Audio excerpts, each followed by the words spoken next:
கிரக பொருத்தம் சார்ந்து புதுசாக நான் ஒரு டெக்னிக் சொல்லித்தர போகிறேன். அதுக்கு முன்னாடி நீங்கள் கிரக பொருத்தம்னா என்னங்கிறத புரிஞ்சுக்கணும். ஒன்றுமே இல்லை, கிரக பொருத்தம்னா யார் 2 பேருக்கு நீங்கள் பொருத்தம் பார்க்கணும்னு ஆசைப்படுறீங்களோ அவங்க 2 பேர் ஜாதகத்தையும் கையில் எடுத்துக்கங்க. அப்புறம் ஒரு ஒயிட் பேப்பர் எடுத்துக்கங்க. ஒயிட் பேப்பர் வந்து ஜாதக கட்டத்தை வரைங்க. அதில் எம்டியான ஜாதக கட்டத்தை வரைஞ்ச பிறகு அதில் 2 பேரோட கிரகங்களையும் ஒன்றா அந்த கட்டத்துக்குள்ளேயே எழுதுங்க.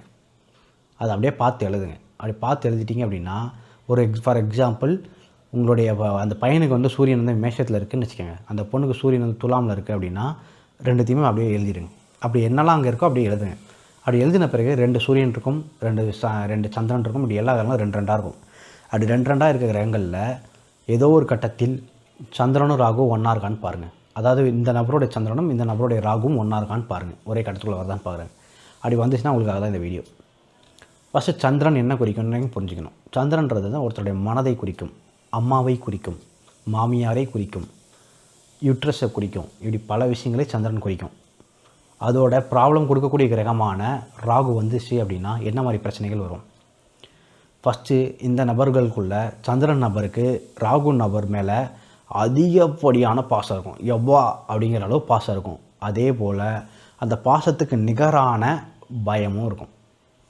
இதை நீங்கள் எப்படி புரிஞ்சுக்கலாம் அப்படின்னா, ஒரு சிறு செயல் கூட அவங்க விருப்பப்பட்டபடி இந்த சந்திரன் நபரால் செய்ய முடியாது. அவங்க யோசிப்பாங்க, இது ஏதோ ஒரு வகையில் அவளை காயப்படுத்திடுமோ, இல்லை அவரை காயப்படுத்திடுமோ, அவர் ஏதாவது மனசு சுணங்கிடுவாரோ அப்படிங்கிற எண்ணத்தோடையே மைண்டில் இயங்க வேண்டியதாக இருக்கும். அதாவது கம்ப்ளீட் இன்செக்யூரிட்டியோடையே இருக்கணும். இவங்களுக்கு ஏதாச்சும் ஆயிருமோ, இவங்க ஏதாவது நினச்சிப்பாங்களா அப்படிங்கிற இன்செக்யூரிட்டியோடையே வாழ்க்கை நகர்வது போல் ஒரு எண்ணம் ஏற்படும்.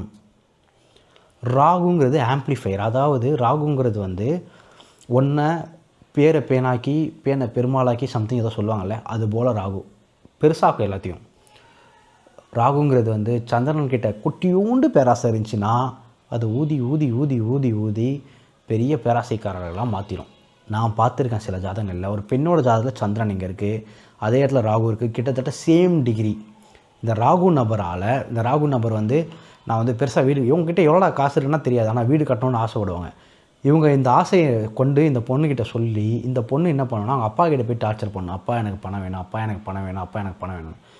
இதனால் நிறைய பிரச்சனைகள் ஏற்படும். ஏன்னா ராகு ஒரு பேராசையை இந்த சந்திரனோட மைண்டில் இன்ஸ்டில் பண்ணிடுவாங்க. ராகுங்கனாலே விஷம், சந்திரன்னா பால்.